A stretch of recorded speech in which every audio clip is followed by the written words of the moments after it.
तो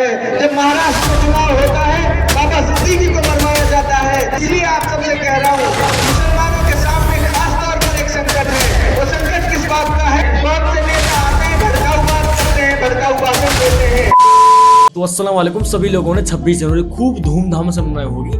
तो सबसे पहले सॉरी, वीडियो थोड़ी लेट आ रही है, लेकिन जो ये वीडियो है जो आप लोगों ने शुरू में क्लिप देखी, सीएम मुख्तियार की इतनी प्यारी प्यारी बात कही है, ये वीडियो में आपको देखने को आगे मिलेंगे। अगर आप उन चीजों को सुनोगे तो अच्छा लगेगा आपको भी। तो टाइम निकाल के वीडियो देख लेना। तो सब्सक्राइब करे तो कर दियो, ना तो वीडियो देख लियो। मैं सिर्फ आपसे चंद बातें यूं कहूंगा कि देश और मुल्क के हालात, संविधान हमें मिला, ये आईन हमें मिला कि पूरे देश के नागरिक एक कानून के तहत उनके अधिकार होंगे और कानून के तहत ही उनकी जिम्मेदारियां होंगी।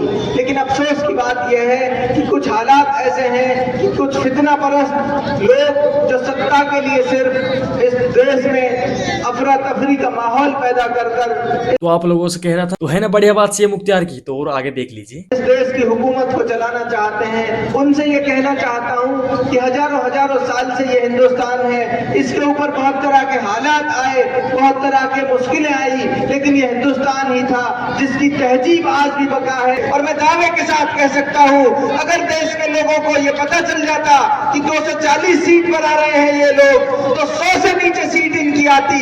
ये तो गुंडागर्दी और इन्होंने तो बेईमानी से ये चुनाव जीतने का काम किया है। साथियों, ये देश हमेशा से अमन पसंद रहा है, अमन पसंद फिजा है इस मुल्क की। इसलिए आप सबसे कह रहा हूँ, मुसलमानों के सामने खास तौर पर एक संकट है। वो संकट किस बात का है कि इस मुसलमानों को लगातार कोशिश हो रही है कि उनको उकसाया जाए, इनको भड़काया जाए।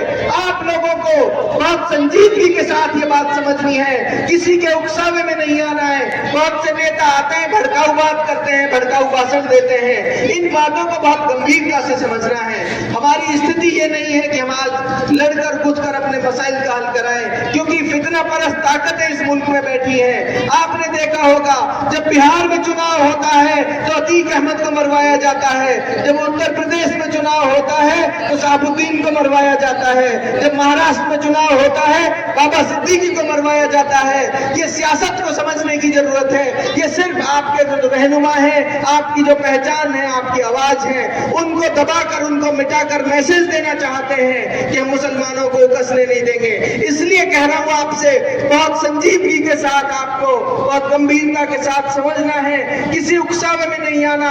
और मैं बहुत खुशी के साथ कह रहा हूं कि मुसलमान पिछले 15 साल में हजारों बार कोशिश की गई, मस्जिदों के सामने से यात्रा निकालते हैं, पूरे नारे लगाते हैं, लेकिन इस देश का मुसलमान कभी उकसावे में नहीं आया। मुसलमान कहता है कि हम इस देश से सच्ची मोहब्बत करते हैं। आज इस देश पर अगर किसी की बुरी नजर है तो हम शांति से, अमन से उसका मुकाबला करने का काम करेंगे। मुसलमान कभी उकसावे में नहीं आया। आप सबसे कह रहा हूं, सिर्फ आप अगले 5 साल 10 साल के लिए इसी व्यवहार को बनाकर रखिए। फिर ऐसा दौर भी आएगा कि अमन की फिजाएं होंगी, ये ताकतें जो नफरत की ताकतें हैं ये हारेंगी और मुल्क में फिर से अमन अमान होगा। आपके बच्चों को तरक्की और उन्नति करने के लिए पूरी आजादी से इनको पढ़ने और आगे बढ़ने का मौका मिलेगा। इसलिए कह रहा हूं, बहुत गंभीर रहने की बात है। बहुत से हमारे लोगों को ऐसे नेता पसंद आते हैं जो भड़काऊ बात करते हैं, इस बात को भी समझने की जरूरत है। कुछ लोग मुझसे भी कहते हैं, तू तो यार बहुत अलग बात करे। मैं इसलिए कह रहा हूं कि मैं समझता हूं सही क्या है, गलत क्या है। जोर से तेज बोलने से कोई बात, गलत बात सही नहीं हो जाती। गंभीरता से समझने की जरूरत है, किसी उकसावे, किसी भड़कावे में आने की जरूरत नहीं है। इसलिए कह रहा हूं, आप निश्चिंत रहें जिम्मेदारी के साथ। इस इलाके से अपने लोगों से मोहब्बत करता हूं, इसलिए कह रहा हूं, आपको गंभीर रहने की जरूरत है, किसी उकसावे में बिल्कुल ना आए। अगले कुछ समय हम काम कर रहे हैं, अगले 10 साल सिर्फ और सिर्फ आपको एक चीज पर काम करने की जरूरत है। आप अपने बच्चों को बेहतर से बेहतर तालीम देने का काम करो अगले 10 साल। मैं दावे के साथ कहता हूं, इस देश की भी और इस इलाके की भी तस्वीर बदलने का काम हम लोग करेंगे। आपको सिर्फ एक काम करना है, अगले 10 साल तालीम की इस रस्सी को मजबूती से पकड़ने का काम करना है। आपका बेटा, आपका भाई आपके बच्चों की रहनुमाई करेगा। आपको जहां जहां मेरी जरूरत पड़ेगी मैं आपके लिए खड़ा मिलूंगा।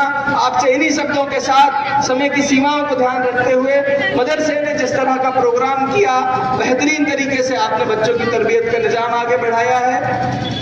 आप सबको पुनः 26 जनवरी की बहुत बहुत शुभकामनाएं देता हूं। मैं उम्मीद करता हूं हम सब मिलजुल कर इस मुल्क को आगे बढ़ाने का काम करेंगे। बहुत बहुत शुक्रिया, बहुत बहुत आभार। तो उम्मीद है आप सभी को इस वीडियो से कुछ ना कुछ तो समझ में आया होगा, जो कि सीएम मुख्तियार अपना भाषण के मुताबिक कुछ समझाया है। अगर आपने ध्यान सुना होगा तो आपके समझ में आ गया होगा किस चीज के ऊपर बात कर रहा है। धन्यवाद इतना टाइम देने के लिए। तो वीडियो में बस इतना ही कुछ था, लेकिन ऐसी वीडियोज में बनाता नहीं हूँ, आप लोगों की थोड़ा बहुत हेल्प हो जाए इसलिए मैं बना रहा हूँ। आप लोगों को थोड़ा बहुत पसंद आ जाए और मेरे लिए थोड़ा व्यूज आ जाए, बस काफी है। बाय बाय, सलाम अलैकुम।